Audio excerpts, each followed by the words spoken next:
So first of all, I'd like to start out by picking my opponent for an equally great, if not actually better rebuttal than mine in the prior round that he gave this last round. Now before I actually get into the argumentation and rebuttals on my case and my opponent's case, I want to make something perfectly clear. In reference to my opponent's contention too, he claims in the latter part of the speech that I rant on a bit.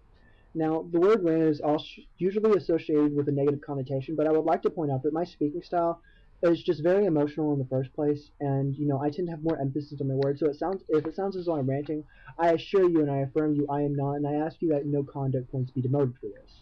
Now that going on, let's go to the con point 1, point 2, point 3, and then proceeding to the pro case, just as we have established the structure thus far in today's debate. So first of all, going to the con point 1. First of all, my opponent agrees to the idea of moral relativism, which if anything is hugely detrimental to his case, which we will expand upon later. But pointing out, I would like to show that this idea of moral relativism, if anything, promotes the constants all the more so.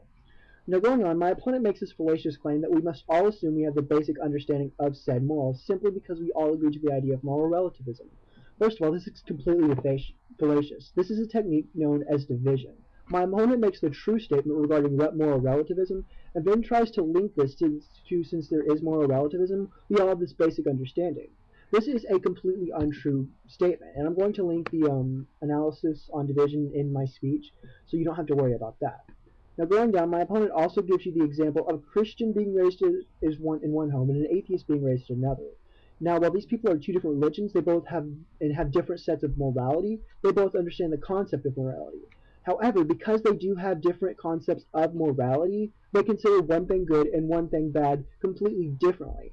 Whereas, say, this Christian person my opponent gives you the illustration of can see someone drinking alcohol and smoking cigarettes and say this is a bad person.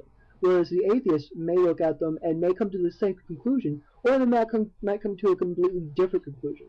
The point being, the analysis of whether this person is good or bad is flawed based on this idea, therefore we cannot determine it.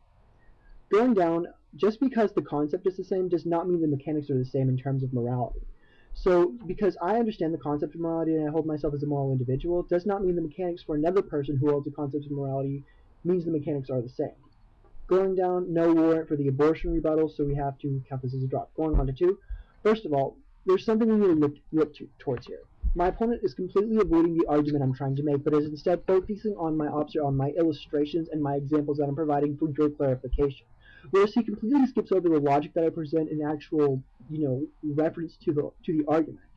So since my opponent actually agrees to the argument and the reference, he agrees to the argument is all, and really the illustration is really invalid in this round. It's just for clarification and further understanding. So with that said, my opponent's conclusion is completely non sequitur because he comes to this completely absurd conclusion based on this attack and this analysis on my case that would, if anything, you can actually count these quote-unquote attacks that my opponents are making on my case as direct voting issues for my case. That said, going down to contention 3.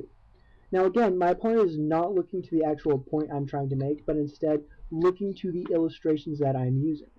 My opponent's logic is whether the action benefits another warrants whether they are good or bad or not. For instance, whether or not I have any kind of moral inclination in giving the said homeless person 50 cents, my opponent claims that simply because I gave them that 50 cents that I am a good person. However, let's cross-apply this logic into a different scenario.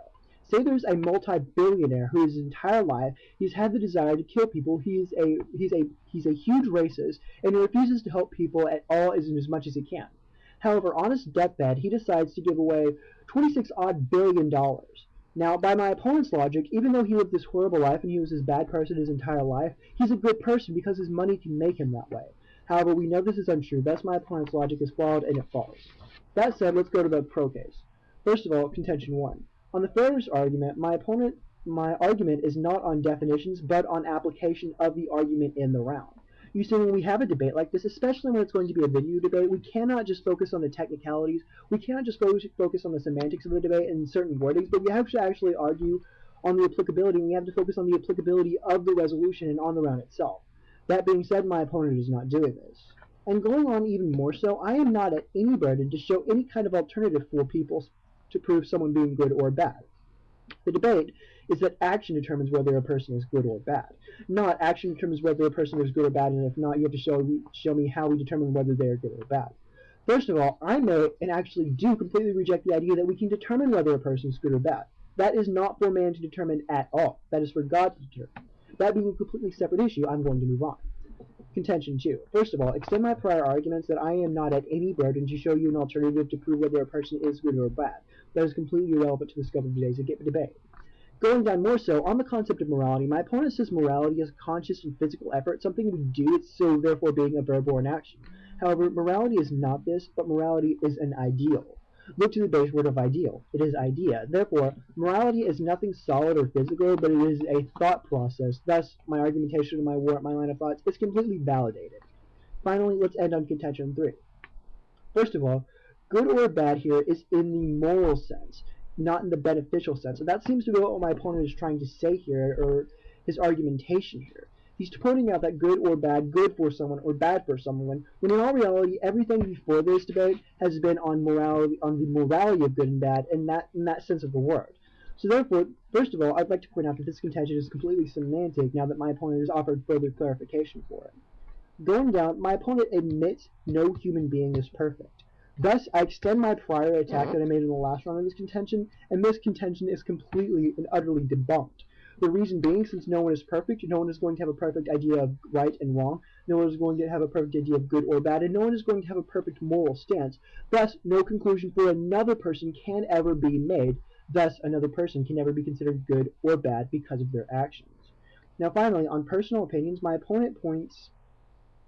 my opponent proves my point all the more so, because people have personal opinions on good and bad, people have personal opinions on morality. Because this is true, we can never come to a solid conclusion. For these reasons, I urge you not to vote pro, but instead to vote con, because a person cannot be considered good or bad. This decision cannot be weighed because of their actions. I thank you.